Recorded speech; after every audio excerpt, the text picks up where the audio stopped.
Hey there everyone. Today I'm going to teach you how to make sushi at home.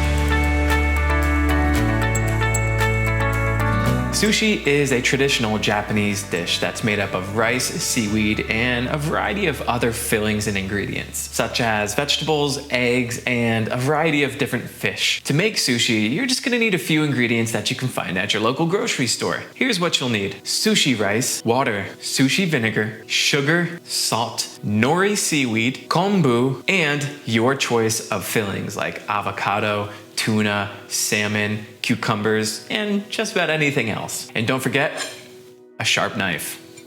But more on that later. Step one is to clean the rice. Sushi rice has a lot of starch attached to the outside of the rice, as to be expected because it's going straight from the field, a little bit of processing, and then into the bag. So when you get your sushi rice, it's important to wash it off until the water is clear. Murky water means that there's still some starch attached to it. When the water's clear, that's when it's ready to cook. I do highly suggest picking up any rice cooker. The rice cooker I used, I picked up for 20 bucks at Walmart. If you don't have a rice cooker, then making the perfect rice will be very difficult. Step two is to prepare the rice seasoning. Now, making the perfect rice seasoning is very important, and this is where you're going to combine the right amount of rice vinegar, sugar, and salt. You'll then mix this together until all of your solids are blended into a nice liquid. You could then store this away in the fridge for the next several servings. The next step, once your rice is done, mix your rice seasoning and your rice together. And then once your rice seasoning vinegar and your rice is mixed together, the next step will just be to cool down your rice for about 30 minutes in your refrigerator. 30 minutes later, it's time to assemble your sushi. And that is what we are going to focus on primarily today. So let's switch the angle and begin learning how to assemble your sushi roll, place your ingredients, and then roll your sushi. Today we're going to be making futomaki, which is using the entire sheet of your seaweed wrap. Now you'll see a rough side and a shiny side. The shiny side will go down.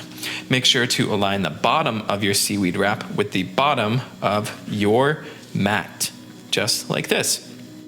The next step will be to add some rice and put it on your sushi nori seaweed wrap. But before we do that, let's grab some water from the sink, cover our hands with it, and then dry our hands so that our hands are just slightly moist.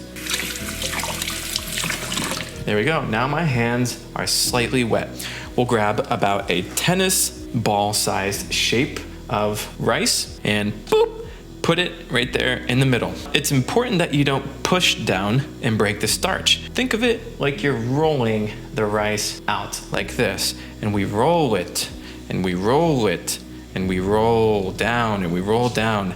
Now you're gonna repeat this process until most of your wrap is covered, leaving a little bit of a gap at the top. Now, you don't have to be perfect with this step. It's important to have the edges covered. So if you don't have enough rice, just grab some more and toss it on there. As you roll it out, be mindful to cover your corners, keeping the rice on the nori wrap. We'll have a little bit more here. You'll have some that falls off. That's okay too. We'll put a little bit in. As you can see, I'm just moving the rice around, rolling with the balls of my fingers, trying to cover the wrap and the edges as much as possible. You can see there's little holes and little gaps. That's okay.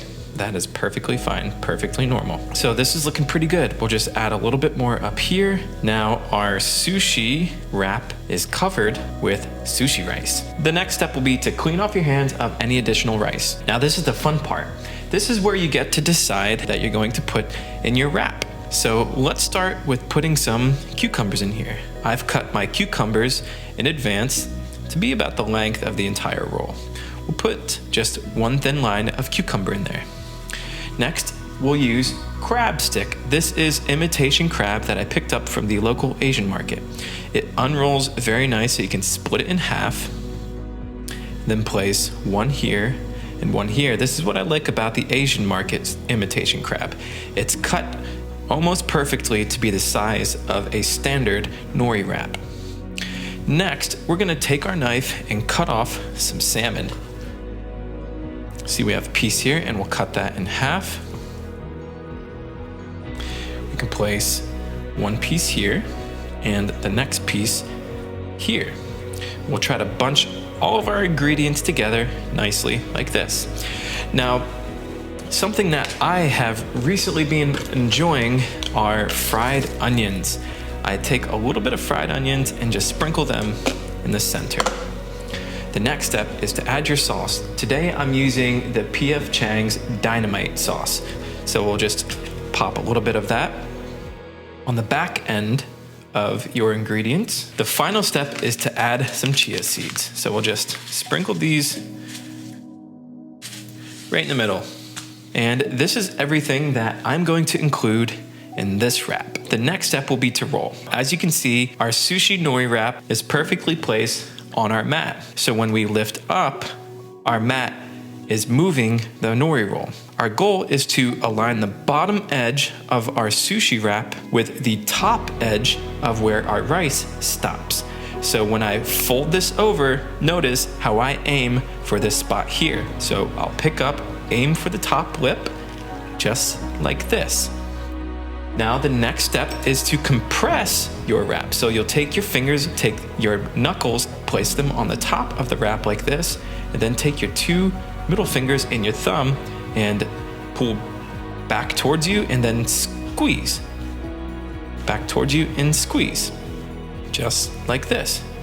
Now you're not squeezing tight, it's just a gentle press. Just a gentle press. And if we unroll this wrap, you can see how we've made the seal with our sushi ingredients. The final step will be to just simply pick up and then push forward, completing the wrap, just like this. And then one final squeeze, and you now have a sushi wrap that looks like this all the way around. Now you'll have some rice sticking out of the sides, and the way to fix this is to slightly push the edge of the wrap like this. Keep your sushi mat tight, and then just take your hands and smack the edge. Just like that. Again, we'll move it to this side, close our wrap, and then smack the edges, just like that. And we will remove the wrap and we'll cut our sushi. It's important to use a long knife that can cut from one end to the next very sharply. Now, before cutting your sushi, it's important to wet your blade, making sure your blade is clean and moist. So as you can see, I've wet the blade with water that's next to me. We'll then cut in half.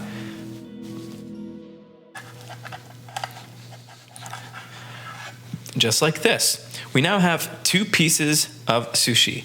We'll then flip the left side and then align the two so we have a clean edge on the distal side. So we'll cut on the clean side, just like this, and now we have two pieces. We'll then clean our blade, getting it wet one more time.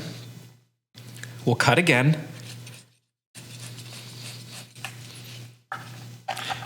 Now, the sharper your knife, the easier this cutting will be.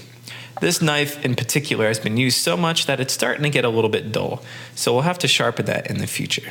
And then there we are. Now you can get these from any local Asian market, but what I like to do is take my sushi and place them on our sushi tray, just like this. As you can see, we have our sushi laid out quite nicely. So we'll tilt it back slightly, preparing it for presentation. We'll take any sauce that you like. We'll use eel sauce in this case, and we'll just glaze over the top. Now we have sauce, and the final step, I like to top it off with some fried onions. There you are. Now just use your favorite pair of chopsticks. And there you have it. If this didn't go too well for you, don't be afraid. It took me 5 years just to master how to make sushi. But that's why I'm going to be bringing you videos like this over the next several months. So if you want to learn more about how to make your own sushi in a different setting that's a little bit brighter, well then click the link down below to get notified so you don't miss future videos.